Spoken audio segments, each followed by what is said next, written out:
say, birds of a feather flock together. You run around with losers, you will end up a loser. Unconsciously. Unconsciously, you will pick up their ways, you will pick up their habits, you'll pick up, most importantly, their attitude about life. If you're around cynical, negative people all the time, you will become cynical and negative. So you got to watch yourself. Many of us are living out the lives of other people, living out their conclusions, living out of their consciousness. The other thing is that you begin to looking at your life and looking at what it is that you want to achieve. Another crucial thing that you must do is align yourself with powerful people. Align yourself with people that can encourage you, people that can empower you, people that you can learn from, people that you can grow from. That's very important. See, if you have people around you that can contribute to your growth.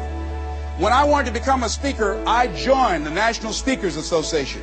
I wanted to be around the Dr. Norman Vincent Peales, the Zig Ziglars, the Dwayne Dyers.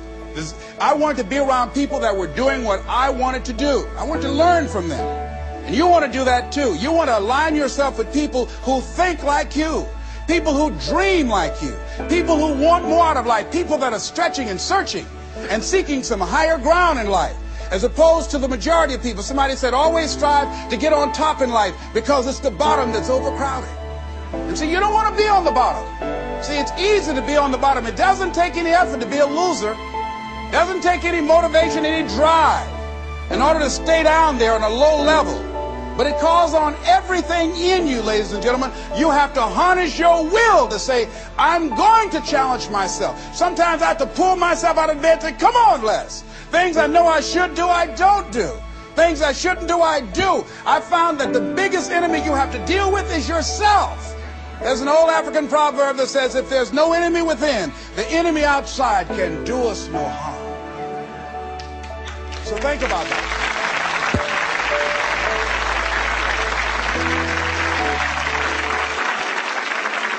So as you begin to look toward making this your decade, as you begin to look toward making your life different, as you begin to look at yourself, you've got to redefine yourself. Who are you right now? And who must you become in order to create what you want? What has to change about you? What is it that you're doing right now that would be a liability for you? As you begin to look toward the future and take inventory of yourself, what is it about you right now that you've got to leave this behind because this no longer fits? Looking at where you want to go and the kind of person that you must become, the kind of standards that you have for you. What is it that you must do differently? Repeat out to me, please. If you want to keep on getting what you're getting, keep on doing what you're doing. See, that doesn't take an Einstein for that one. All right? It makes sense unless you change your pattern, unless you change the way you're thinking, unless you change your behavior, you're going to continue to produce the results in your life. See, all of us are winners, but some of us are producing results that we don't want. And so all you have to do is look at your game plan, look at your strategy. How is it that you have been being? What is it that you've been doing to produce this? So you're the director, you're the producer, you're writing the script, you're the star of your life. And as you begin to look at your life, you can decide whether or not it's a smash or whether or not it's a flop. That's in your hands. Look at your life, look at where you want to go. Don't worry about your circumstances. Don't worry about your age. I have a friend who's up in age, over 70, and she wanted to build a multi-million-dollar complex. The name is Dr. Johnny Coleman. Lenders and bankers say, you can't do that, you're too old. She ignored them. That building now stands, ladies and gentlemen, a multi-million-dollar structure. But there are a lot of people who would have listened to that. There are a lot of people that would not have even gotten to that point. They would have talked themselves out of even going down to the bank to ask for it, because they've already said no to themselves. See, it's time now. If you want to make this your decade, you've got to start saying yes to your life. You've got to start saying yes to your dreams, yes to your unfolding future, yes to your potential, as opposed to saying no. See, 87% of our self-talk is negative. So you've got to make a conscious, deliberate, determined effort to say yes to your dreams. Why not? Why not me? Don't spend time like most people going through life complaining.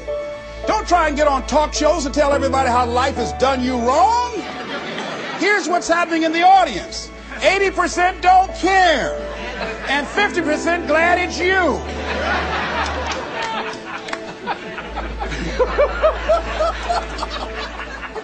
All right? So when you know that, you don't go around crying, oh, you know what they did to me? Who cares? Get away from me before they come back.